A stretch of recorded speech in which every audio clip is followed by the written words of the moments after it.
Buonasera. Di solito quando vediamo artisti che si esprimono con questo genere di quadri, i commenti che circolano sono: ma cosa vuole rappresentare? Ma cosa vuole dire? Ma veramente io non si capisco bene.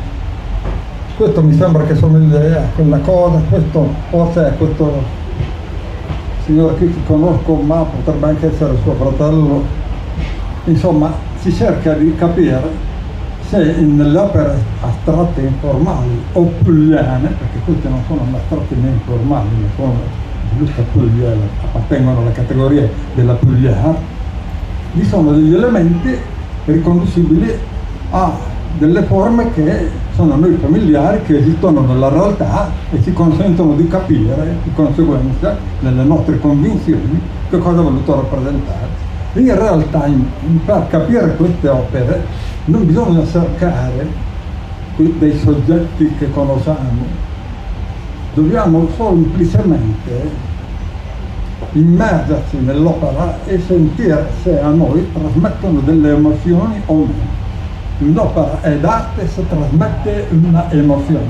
Se invece è un prodotto rifinito benissimo sul piano tecnico, ma non trasmette nessuna emozione perché sul piano tecnico è stato riprodotto un soggetto che ha ripetuto tante volte, il motivo per cui non trasmette più nessuna emozione, allora quell'opera non è definibile d'arte, ma una semplice opera di buona fattura pittorica.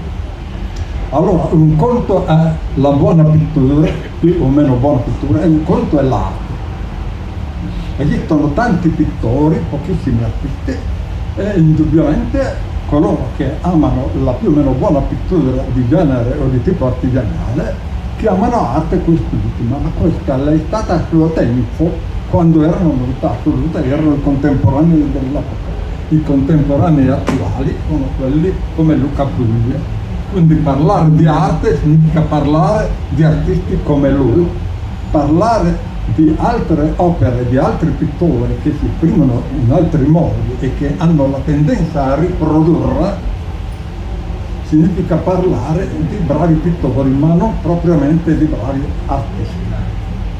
Luca Puglia quindi, con questa sua produzione che è quantitativamente elevata, dà una dimostrazione anche di coraggio, di capacità di osare, di andare oltre. La tecnica che usa è originalissima, la conosciamo tutti.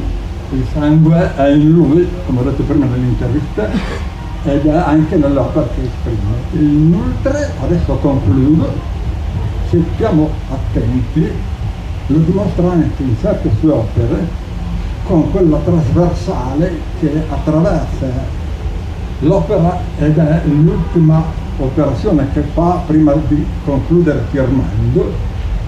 Questa trasversale cosa dimostra? Dimostra che l'opera che lui ha appena concluso, come tutti gli artisti voi sapete che non sono mai soddisfatti delle opere che hanno appena concluso perché vogliono sempre andare oltre e farne altre che dimostrano un livello superiore alla precedente.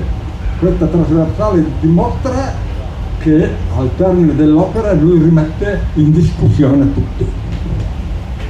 Bravo!